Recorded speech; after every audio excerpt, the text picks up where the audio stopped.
Good morning. My name is Seth, your Metro Detroit real estate expert, and with me, as always, is your national mortgage funding expert, Steve Frost. How you doing, Steve?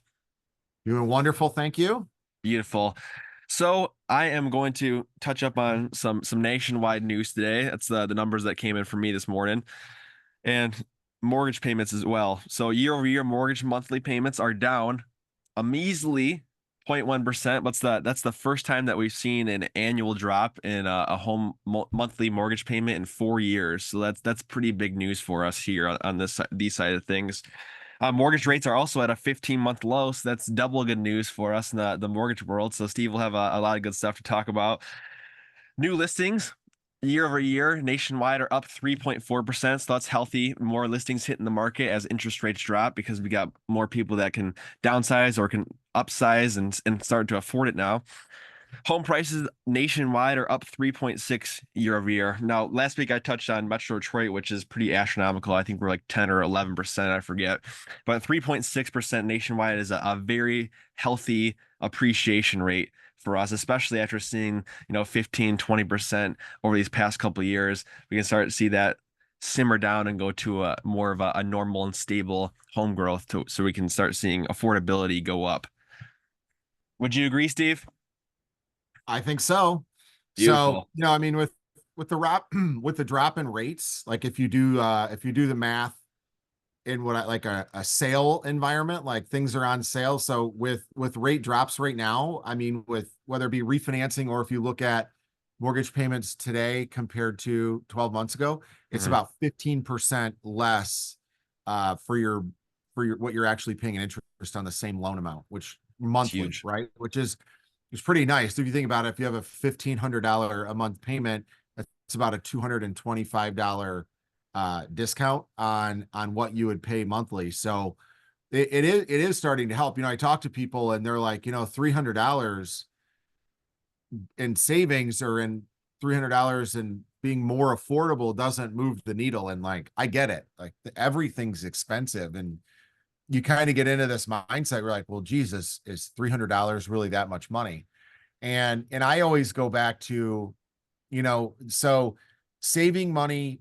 So there's two ways that you can really get more money in your house, right? There's a real estate investor in Florida. His name's Ben Mala. He's awesome, and he's always screaming, saving money is making money, right? And then there's people that are like, don't think about that, like just make more money and spend money, right? But when you think about it, if in order to put $300 a month back in your bank account, like if you think about tax rates and all that stuff, you would have to earn an additional like $475 a month by the time all is said and done.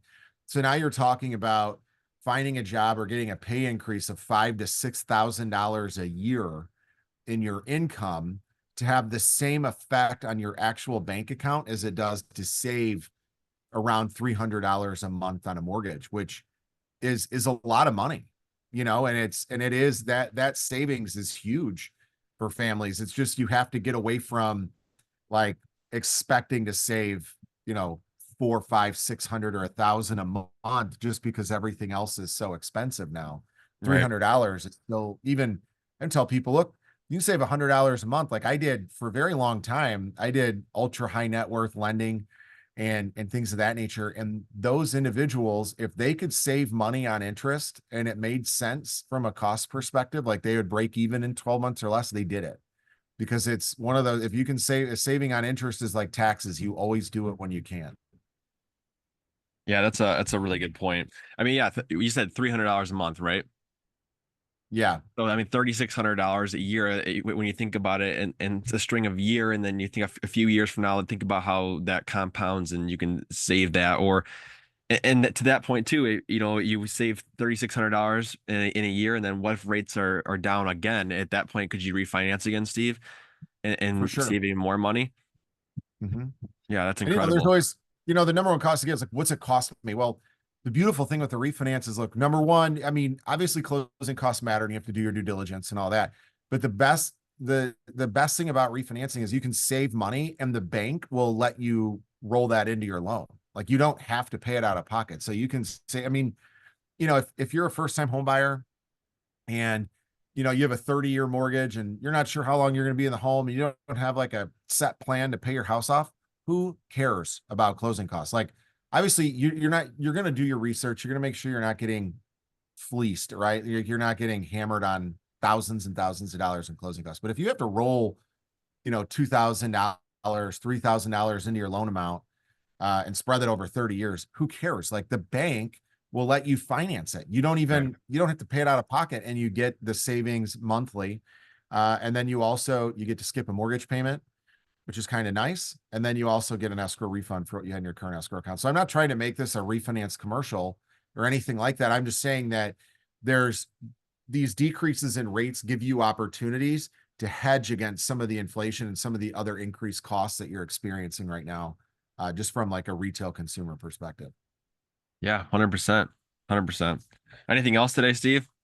No, it was a little brief, Not but really. So, a couple things as far as rates go, I talk a lot about the trend is our friend, right? And so we're continuing, there's like ups and downs and bumps in the road, but we're seeing a slow trend of rates go down, which is really what we want to see. When you see the big dips and these markets get really oversold and these big one-day drops, it's not as exciting as you think, because lenders, they hold a little bit of money back and the market always corrects in the days following. But where you can have a week like this one, right? So Monday, Tuesday, Wednesday, we saw rates steadily go down about 1/8%, right? And then today we're seeing them, that we call it consolidating, right? So now the market's consolidating. They go up just a hair. So we eat into that 1/8% a little bit. And then we go forward ideally, and we kind of step down very slow. We come back a little bit. So it's just a slow process, which has much more staying power than something drastic. As far as the economic front goes, though, we had unemployment claims come in today, which is heavily watched. The labor market's a big one. That came back with 4,000 more claims this week than we had last week, which, is just more people filed for unemployment than they did before. So it shows a little bit of softening in the labor market.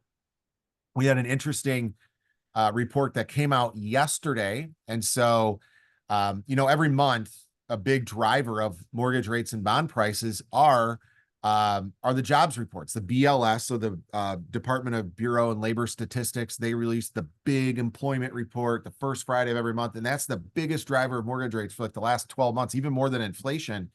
And what they do is they do this review.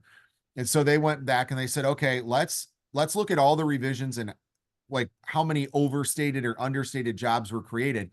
And in March of 23 to March of 24, they overstated the jobs creations by 818,000 jobs.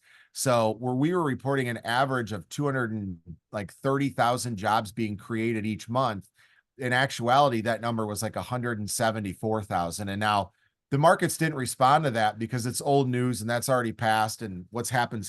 However, it's cost us a lot of money in interest rates. People, like, it has kept rates higher and the government more restrictive, because we see it on Main Street. We see the job market isn't what they say it is. A lot of these numbers just come from weird modeling.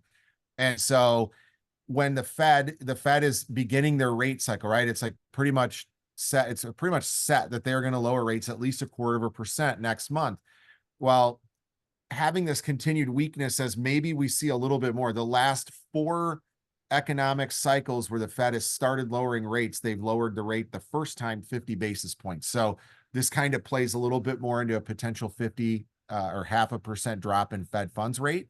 And then we also have Jerome Powell tomorrow is speaking at the Jackson Hole Symposium, which is a gathering of really rich and smart people in Jackson Hole. So shout out private jet parking lot attendant, valet guy. Hope you're cleaning house this weekend. But that's where he'll kind of really lay out their plan for easing some of this economic cycle. So tomorrow should be an interesting day in the market. And then next week, we're going to get more inflation data. So next week and tomorrow should provide a little bit more direction on what's happening with rates. So something to keep an eye on. Awesome. Beautiful. All right. Thanks, Steve. We'll wrap it up here. We'll see you next week. All right, y'all. All right. Bye-bye.